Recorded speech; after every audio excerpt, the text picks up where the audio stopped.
उससे पहले क्या इनको पता नहीं था कि मोदी मुसलमानों को मार रहा था? कातिल थी डिप्लोमेटिक मूव्स जो होना चाहिए कि फॉरेन मिनिस्टर इधर क्या कर रहा है भाई?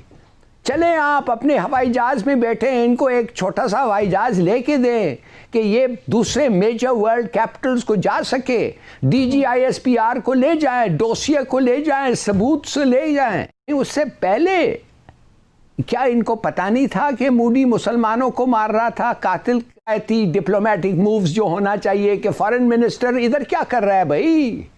चले आप अपने हवाई जहाज में बैठे हैं, इनको एक छोटा सा हवाई जहाज लेके दें कि ये दूसरे मेजर वर्ल्ड कैपिटल्स को जा सके, DGISPR को ले जाएं, डोसियर को ले जाएं, सबूत से ले जाएं।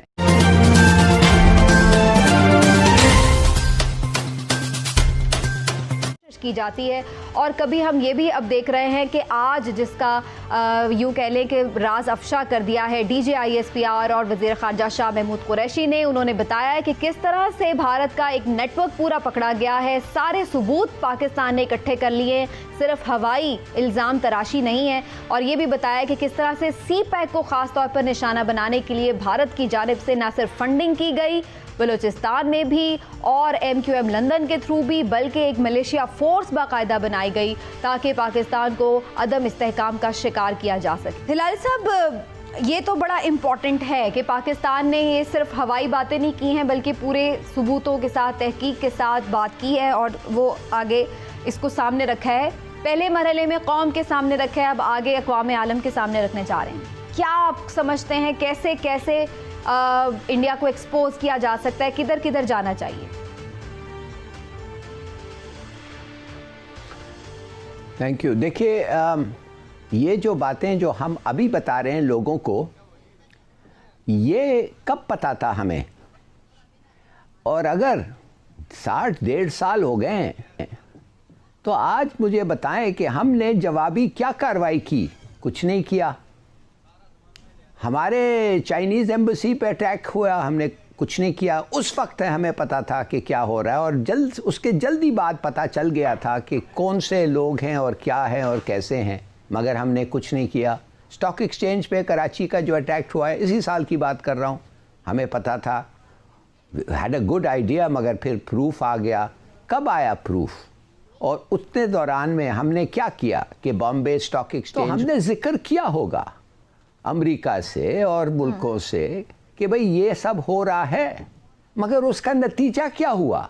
उसका नतीजा ये हुआ कि एक कातिल और थग मूडी, एक और थग के साथ उसकी बड़ी दोस्ती हो गई, नेमली ट्रंप, और हाउडी मूडी का इंतज़ाम हुआ। और चलिए वो ट्रंप को छोड़ें, उससे पहले क्या इनको पता नहीं था कि मोदी मुसलमानों को मार रहा था, कातिल था? क्या इनको गुजरात मर्डर्स जिधर 2000 मरे हैं, उनको ये नहीं पता था? बिल्कुल पता था, बल्कि इतना पता था और इतना उनको कन्विंस थे कि ये जो मर्डर्स हुए हैं मोदी ने कराया कि उसको उन्होंने ट्रैवल बैन लगा दिया था मोदी पे।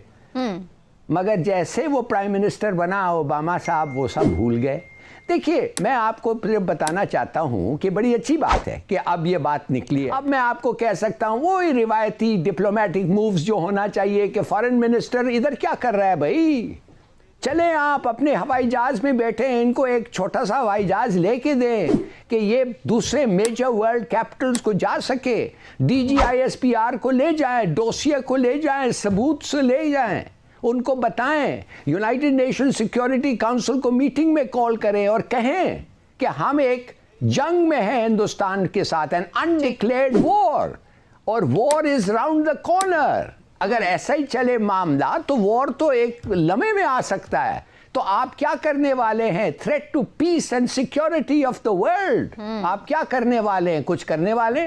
फॉरेन मिनिस्टर का कम से कम सेशन OIC में कॉल करें। OIC क्या करेगा? वो आपको कोई कंडेम करेगा? बिल्कुल नहीं। उनके दोस्त सऊदी अरेबिया इंडिया का बैठा हुआ है, उनका दोस्त UAE बैठा हुआ है।